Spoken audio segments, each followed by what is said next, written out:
नमस्कार, the deep dive में आपका स्वागत है। आज 17 फरवरी 2026 के कुछ बहुत ही महत्वपूर्ण करंट अफेयर्स पर हमें गहरी चर्चा करने वाले हैं। नमस्कार। और आगे बढ़ने से पहले एक जरूरी सूचना। आज की इस पूरी चर्चा की पीडीएफ के लिए डिस्क्रिप्शन में दिए गए टेलीग्राम चैनल के लिंक को जरूर फॉलो करें। बिल्कुल। आज हम कई दिलचस्प विषयों पर बात करेंगे, विज्ञान और पर्यावरण से लेकर सरकारी पहलों और अंतर्राष्ट्रीय संबंधों तक। हाँ, और हो सकता है कुछ विषय पहले से सुने हुए लगे, जो कि परीक्षा की तैयारी के लिए एक अच्छा रिवीजन हो सकता है। तो चलिए इस जानकारी के भंडार को खंगालते हैं। चलिए शुरुआत करते हैं एक भौगोलिक घटना से। रियूनियन द्वीप पर पिट्टन डे ला फोर्नेस ज्वालामुखी में इस साल दूसरी बार विस्फोट हुआ है। ये ज्वालामुखी कहाँ है और इसमें क्या खास बात है? तो ये फ्रांसीसी द्वीप ला रियूनियन पर है, जो पश्चिमी हिंद महासागर में है। और यहाँ सबसे आकर्षक बात यह है कि ये एक शील्ड ज्वालामुखी है। शील्ड ज्वालामुखी। ये जो सामान्य ज्वालामुखी होते हैं, उनसे ये अलग कैसे हुआ? देखिए, शील्ड ज्वालामुखी की ढलानें बहुत तीव्र और शंक्वाकार नहीं होती, बल्कि ये चौड़ी और कोमल होती हैं।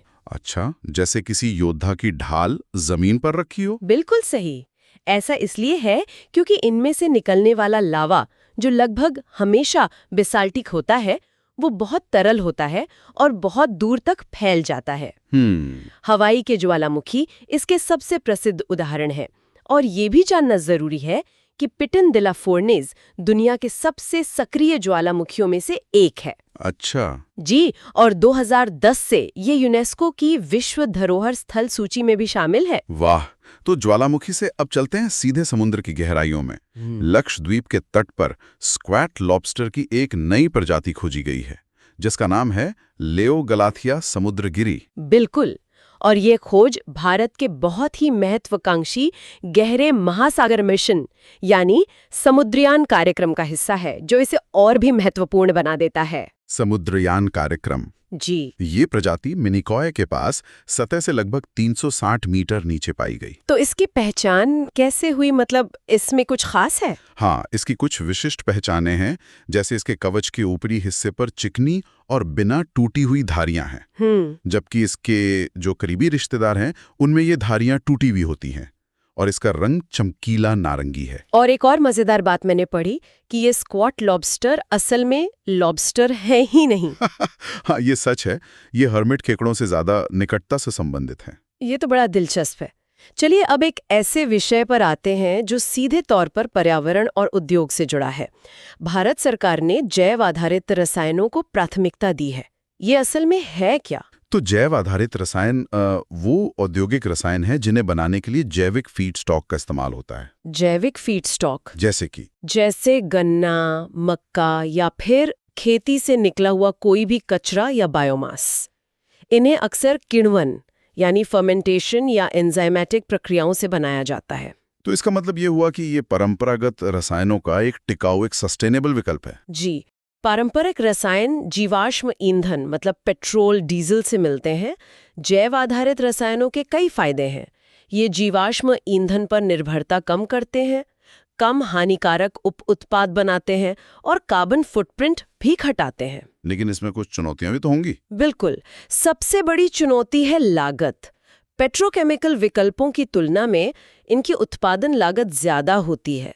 और फिर बड़े पैमाने पर उत्पादन के लिए कच्चे माल यानी फीड स्टॉक की उपलब्धता भी एक बड़ा सवाल है। चलिए अब मानव स्वास्थ्य से जुड़े एक बहुत ही नए और दिलचस्प कॉन्सेप्ट को समझते हैं, एक्सपोसोम। वैज्ञानिक इसका एक वैश्विक नक्शा बनाने की कोशिश कर रहे हैं। जी, एक्सपोसोम को किसी व्यक्ति के जीवन काल में, मतलब गर्भाधान से लेकर आगे तक, उसके सभी एक्सपोजर के माप के रूप में परिभाषित किया जा सकता है। सभी एक्सपोजर मतलब इसमें क्या क्या शामिल है? इसमें सिर्फ बाहरी कारक जैसे वायु गुणवत्ता ही नहीं, बल्कि आंतरिक कारक जैसे व्यक्ति का मेटाबॉलिज्म या माइक्रोबायोम भी शामिल है। और तो और सामाजिक या व्यवहारिक निर्णय जैसे पोषण और व्यायाम, ये सब भी इसका हिस्सा है। तो ये एक तरह से जीनोम जैसा हुआ, लेकिन पर्यावरण के लिए। आप ऐसा कह सकते हैं। एक्सपोसोमिक्स इसी का अध्ययन है। ये आंतरिक और बाहरी दोनों तरह के मूल्यांकन पर निर्भर करता है। ये बीमारियों के कारणों को समझने में एक बहुत बड़ा, एक क्रांतिकारी कदम हो सकता है। स्वास्थ्य से जुड़ा एक और विषय, ऑस्टियोपोरोसिस यानी हड्डियों को कमजोर करने वाली बीमारी। हाल ही में इस पर भी कुछ नई रिसर्च आई है। हाँ, ऑस्टियोपोरोसिस एक ऐसी स्थिति है जिसमें हड्डियां कमजोर हो जाती हैं और उनके टूटने की आशंका बढ़ जाती है। ये तब होता है जब नई हड्डी बनने की तुलना में पुरानी हड्डी ज्यादा तेजी से टूटती है, और इसे एक खामोश बीमारी भी कहा जाता है। खामोश बीमारी, ऐसा क्यों? क्योंकि जब तक कोई हड्डी टूट न जाए तब तक इसके लक्षण आमतौर पर दिखाई नहीं देते। तो फिर इसके मुख्य लक्षण क्या हैं और इसका उपचार कैसे होता है? सामान्य लक्षणों में पीठ दर्द, समय के साथ कद का कम होना और झुकी हुई मुद्रा शामिल है। कूल्हे, रीढ़ की हड्डी और कलाई की हड्डियों में फ्रैक्चर सबसे आम है। और उपचार? उपचार में जीवन शैली में बदलाव, कैल्शियम और विटामिन डी की खुराक लेना और हड्डियों को मजबूत करने वाली दवाएं शामिल हैं। अब बात करते हैं सरकार की एक महत्वपूर्ण पहल की। इलेक्ट्रॉनिक्स और सूचना प्रौद्योगिकी मंत्रालय ने युवा AI फॉर ऑल कार्यक्रम शुरू किया है। इसका उद्देश्य क्या है? ये भारत AI मिशन के तहत एक पहल है। इसका मुख्य उद्देश्य है 1 करोड़ नागरिकों को आर्टिफिशियल इंटेलिजेंस यानी AI में मूलभूत कौशल प्रदान करना। 1 करोड़ नागरिकों को? जी, और ये अपनी तरह का पहला निःशुल्क कोर्स है, खासकर युवाओं के लिए। तो क्या इसमें कोई भी भाग ले सकता है? हाँ, बिल्कुल। ये 4.5 घंटे का एक सेल्फ पेस्ड कोर्स है, जिसे कोई भी अपनी गति से सीख सकता है। और ये फ्यूचर स्किल्स प्राइम और आई गॉट कर्मयोगी जैसे प्रमुख प्लेटफॉर्मों पर मुफ्त में उपलब्ध है। और कोर्स पूरा करने पर? कोर्स पूरा करने वाले हर व्यक्ति को भारत सरकार से एक आधिकारिक प्रमाण पत्र भी मिलेगा। ये तो बहुत अच्छी बात है। चलिए अब अंतर्राष्ट्रीय मंच की ओर रुख करते हैं। हाल ही में अफ्रीकी संघ का वार्षिक शिखर सम्मेलन इथियोपिया में हुआ। इस संगठन के बारे में कुछ बताइए। अफ्रीकी संघ एक महाद्वीपीय निकाय है जिसमें अफ्रीका महाद्वीप के 55 सदस्य देश शामिल हैं। 55 देश? हाँ, इसे 2002 में लॉन्च किया गया था और इसने 1963 में स्थापित अफ्रीकी एकता संगठन OAU की जगह ली थी। इसका मुख्यालय अदिस अबाबा इथियोपिया में है। और इसका शासन ढांचा कैसे काम करता है? इसकी जो सर्वोच्च निर्णय लेने वाली संस्था है उसे असेंबली कहते हैं, जिसमें सदस्य देशों के राष्ट्राध्यक्ष शामिल होते हैं। इसके अलावा कार्यकारी परिषद, AU आयोग और शांति और सुरक्षा परिषद इसके महत्वपूर्ण अंग हैं। ठीक है। और अंत में 2 दिलचस्प पक्षों पर एक त्वरित नजर डालते हैं जो हाल ही में चर्चा में रहे। पहला है व्हाइट बेलेड सी ईगल। हाल ही में केरल के कन्नूर और कासरगोड जिलों में इसके 17 सक्रिय घोंसलों के स्थलों को दर्ज किया गया। अच्छा।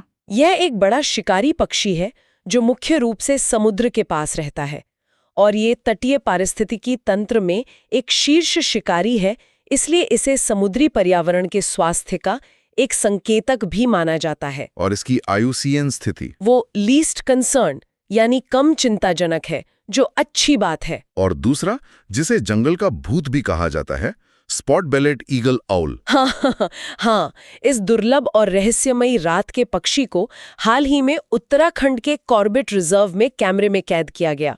जंगल का भूत, ये नाम क्यों पड़ा इसका? ये अपनी अजीब इंसानों जैसी आवाज के लिए प्रसिद्ध है।